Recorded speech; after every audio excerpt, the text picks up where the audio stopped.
Hello everybody and welcome back to a brand new video here on the channel. Today we're going to be going over a classic, Forza Horizon 1. Why was it so beloved? Why does it hold a special place in my heart and the heart of many other racing game fans? We're going to do a little deep dive here, along with some lovely gameplay in the background, so I do hope you enjoy. Let me know your thoughts of Horizon 1 and what you thought made it so special down there in the comments, and if you agree or disagree with any of the points I'm going to be raising today. If you're new around here, this is the kind of thing I like to do, speak about racing games and see what we can make of them in today's world. If you do like that kind of thing, please remember to subscribe if you are new, and like the video as well if you did enjoy it. So let's get straight into it.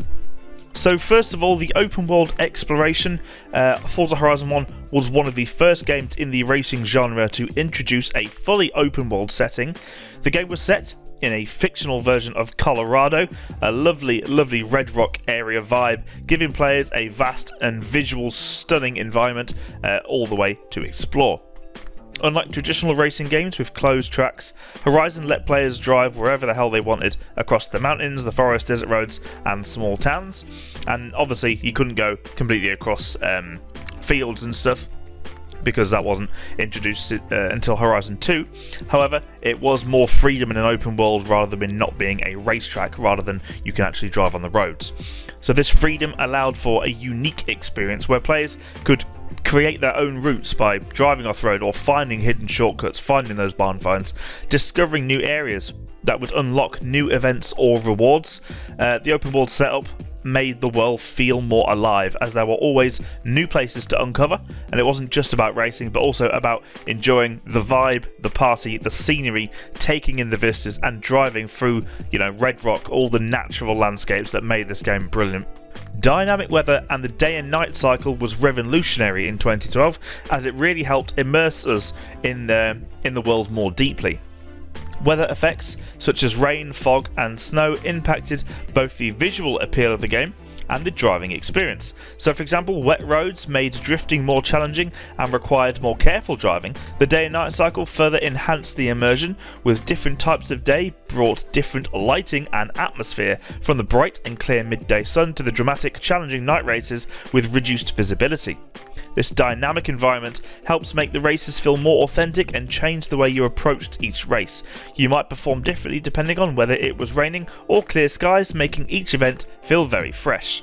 There was the accessible and yet quite deep driving mechanics. So Horizon 1 found a brilliant balance between the arcade style gameplay and the realistic physics of the motorsport series. For casual players, the handling was quite forgiving. The driving was smooth and intuitive, allowing you to get behind the wheel and have fun immediately without even needing to worry about overly complicated controls or tuning. And for the hardcore racing fans, it still provided enough depth to feel rewarding, and players could fine-tune their cars with performance upgrades, so tuning, engines, suspension, aerodynamics, to improve the handling and the speed. The game also featured a wide range of driving assists, obviously traction control, ABS, stability, etc., that players could adjust based on their skill level, creating a personalised driving experience. The result was this game that allowed anyone to enjoy it, but also catered to those who wanted to dive deeper into the car mechanics and strategy-led racing. Quite a big one to go over is the soundtrack. In Horizon 1, it's a standout feature for me, perfectly complementing the game's atmosphere with the party vibe. The game features multiple radio stations, my personal favourite being Horizon Bass Arena with Scott Tyler, still remains my favourite to this day in every single Horizon game, and each has its own genre of music, allowing players to customise the vibe of their driving experience. The stations included a variety of genres for rock, electronic, pop and hip-hop, along with some more niche stations as well. This broad selection means there was just something for everyone. The music wasn't just there for background noise, it played an essential role in setting the tone for your in-game experience. Whether you were racing at full speed through your scenic mountains or cruising along a long stretch of desert highway, the right music made everything feel more engaging, and for many players the soundtrack became an integral part of the game's charm, creating emotional associations with different parts of the game. Another aspect that set Horizon 1 apart was the wide range of racing events available, which kept the gameplay diverse and interesting. Circuit races challenged players to perfect their racing lines and braking techniques on closed tracks, whilst point-to-point races allowed players to race from one location to another across the open world, sometimes incorporating those scenic routes and shortcuts. Off-road races tested the player's ability to control their car on dirt, gravel, or adding variety and requiring different driving skills than traditional tarmac racing. Forza Horizon 1 launched with a vast and diverse car roster featuring everything from humble hatchbacks to high-end supercars, all of which could be tuned, customised and modified in various ways. So the card selection was broad, offering different types of cars for varying racing disciplines. Whether you wanted a high-performance supercar or an off-road beast, there was something to play for. Customization was a key part of the game. You could upgrade your car's performance through parts like engines and exhausts. The game also allowed for visual modifications such as changing the paint job, adding the decals and tweaking the rims. This level of customization allowed players to really make the cars their own and enhance the feeling of progression as you improved your car's performance. A few more things now. The Horizon Festival concept in the Festival Atmosphere section was a clever narrative device that made the game feel like a huge ongoing celebration of cars and racing and music. Players were encouraged to participate in the festival by entering races and challenges to earn points, unlock cars and progress through those games. The festival had a laid-back, fun atmosphere that made it feel less like a rigid competitive racing league and more like a party that you were invited to that really never ends. The idea of a racing festival set against the backdrop of beautiful Colorado made the game feel like a living and breathing event. You weren't just racing for trophies, you were building your reputation from 250 to 1 in a vibrant, ever-changing festival environment. The game rewarded exploration and creativity. Whether you were just taking part in official races or driving to random events around the map, the festival vibe encouraged players to have fun while competing, or just by free-roaming themselves. The online multiplayer and social features were brilliant, and unfortunately the servers are down now. However, Horizon 1 introduced a seamless online multiplayer experience. I never had any issues with it, and it allowed players to share the fun with friends and the wider community.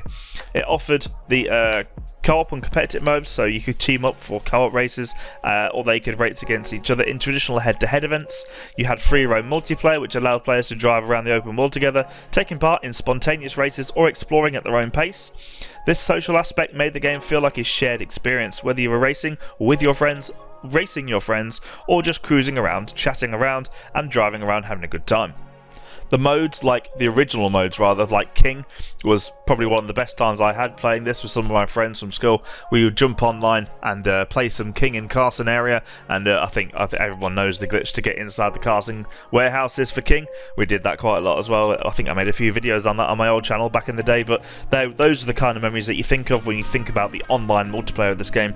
Just being able to jump in and have a great time with your friends, and not really having to worry about sweats or anything like that, and the unemployed community coming in and ruining your fun. So to sum up everything, guys, Horizon 1 really captured the best aspects of both simulation and arcade racing games, offering the freedom, the depth and the excitement. It combined an accessible experience for newcomers with enough complexity and customization for racing enthusiasts, all set in a vibrant world. The dynamic weather, the open world exploration, the really good soundtrack and the festival atmosphere all blended together to create a really unforgettable racing experience.